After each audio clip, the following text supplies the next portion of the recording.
It's been a little over a week since Donald Trump got permanently suspended from Twitter. So let's just call it what it is. It's a ban. A permanent suspension is, in fact, a ban from Twitter.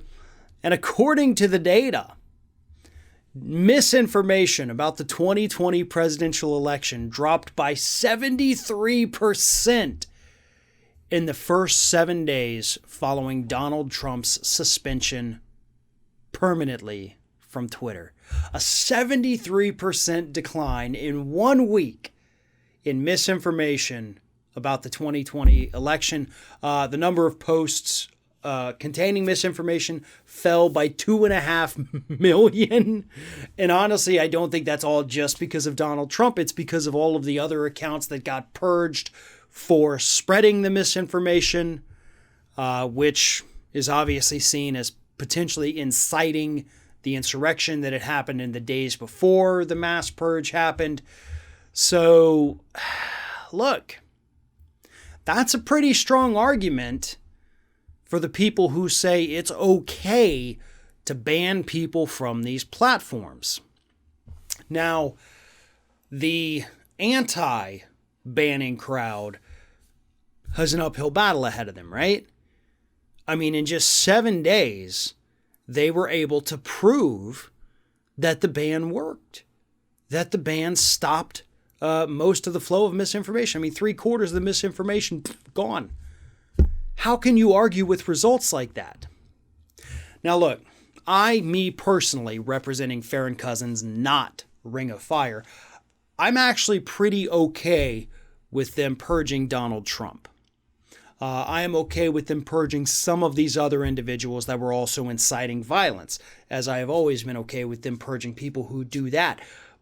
But just spreading misinformation, I honestly think you kind of have to draw a line somewhere. And as much as I hate to say it, misinformation is not necessarily a reason to get banned from a platform. If it were, Fox News, CNN, MSNBC, Newsmax, One America News, and 99% of the people on YouTube wouldn't exist anymore. Sorry, but you've all done it at one point or another. So yes, you do actually have to draw a line somewhere. And I think you have to draw it at, right before spreading misinformation. And here's why. Twitter, Facebook, all these other social media outlets that are banning people, they have to be broken up. They do have too much power. You think about the fact that just banning the president and certain individuals from Twitter resulted in a 73% decrease in misinformation. That alone shows you how powerful these outlets are, how powerful these platforms have become over the years because they've just been allowed to grow and grow and grow and gobble up all their competitors and stick their little octopus arms in so many other projects, shutting out alternatives. Monopolistic behavior, right? And because of that, they get to do whatever they want. They can shut down ideas. They can shut down conversations. And yes, it is naive to think that they're only going to shut down the bad conversations, right? They're only going to get the conservatives. They're only going to do the bad guys. No. Go ask the serfs. They actually had their YouTube channel just a couple days ago removed from YouTube for allegedly harassing an individual. And even that individual came out and said, they weren't harassing me. Give them their channel back.